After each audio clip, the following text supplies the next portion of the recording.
Անտիֆեյքի գրասենյակի աշխատակիցներից եք և այս պահին ներսում խուզարկություն է իրականացվում, քննչական գործողություններ են իրականացվում, իսկ դուք դրսում եք։ Բոլոր աշխատակիցներն են արդյոք դրսում, թե ներսում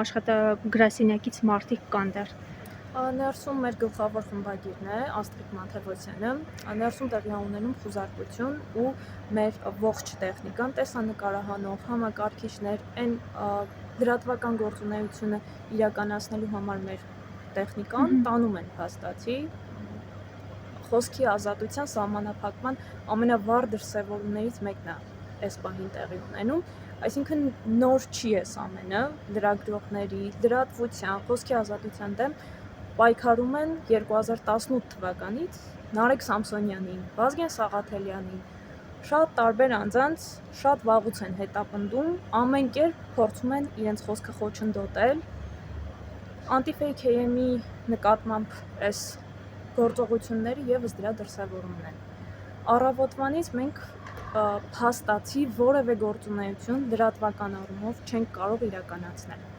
Մենք հասանելիություն չունենք մեր տեխնիկային, չենք կարող դրանից օգտվել ու չգիտենք փաստացի ինչ անել։ Երբ իմացաք, որ այստեղ խոզարկություն է, դուք եկաք, արդեն դուռը փակ էր, թե ներսում եք ձեզ դուրս հրավիրեցին։ Փորձեցին ներս գալ, ժամը երևի 7:30-ից 8-ի սահմաններում էր, արդեն ներսում խուզարկություն էր տեղի ունենում, ինձ թույլ չտվեցին ներսում գտնվել ու դուռը փակ է այս պահին այնտեղ գործողություններ են իրականացվում։ Ալեն Սիմոնյանից բացի ուրիշ որևէ մեկը բողոք ներկայացրել է։ Առհասարակ մի իշխանություն, որի օրոք հայհոյանքներ հնչում են առաջին դեմքի մակարդակով, սեռական բնույթի գործողությունների մասին սպառնալիքներ հնչում են առաջին դեմքի մակարդակով, հայհոյանքից խոսելը մի փոքր տարապուսելի է, նաև հաղորդման ընթացքում Վազգեն Սաղաթելյանը և Նարեկ Սամսոնյանը իրենց խոսքում նշեցին, որ դրանք միտված չեն վիրավորելու որևէ անձի, դրանք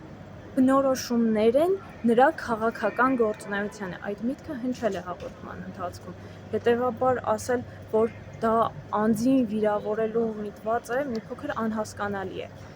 Իսկ կլինեն այլ անձինք, ովքեր կվիրավորվեն բնորոշումներից, կընդունեն դրանք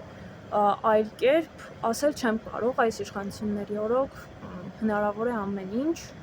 ամեն ինչ, որը հնարավորություն կտա խոսքը սահմանափակել։ Չէ, կարծում Anti-Fake-ին, ընդհանրապես եւ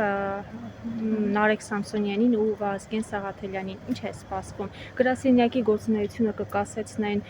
երկու հաղորդավարներին կկալանավորեն, ինչ է սպասվում։ Ասել թե ինչ տեղի կունենա չեմ կարող, մեկ հարցում ես վստահ եմ, որ Anti-Fake AM-ը անկախ ամեն ինչից ամեն կերպ փորձելու է, ամեն ինչ անելու է, որպեսզի չխոչընդոտվի մեր աշխատանքը, չունենանք տեխնիկա էլ ինչ-որ մի բան կփորձենք անել, որպեսզի կարողանանք լրատվության ապահովել, որպեսզի կարողանանք քաղաքացիներին հասցնել ընդդիմադիր խոսքը։ Տղաների նկատմամբ հետապնդումն էլ նոր չէ, մենք սովոր ենք, տեսել ենք, առաջին անգամը չէ, հնարավոր է ամեն ինչ, բայց վստահաբար իրենք չեն դադարեցնելու խոսել, իրենք չեն դադարելու նույնիսկ բանտից պայքարել հայրենիքի համար։ Շնորհակալ ենք։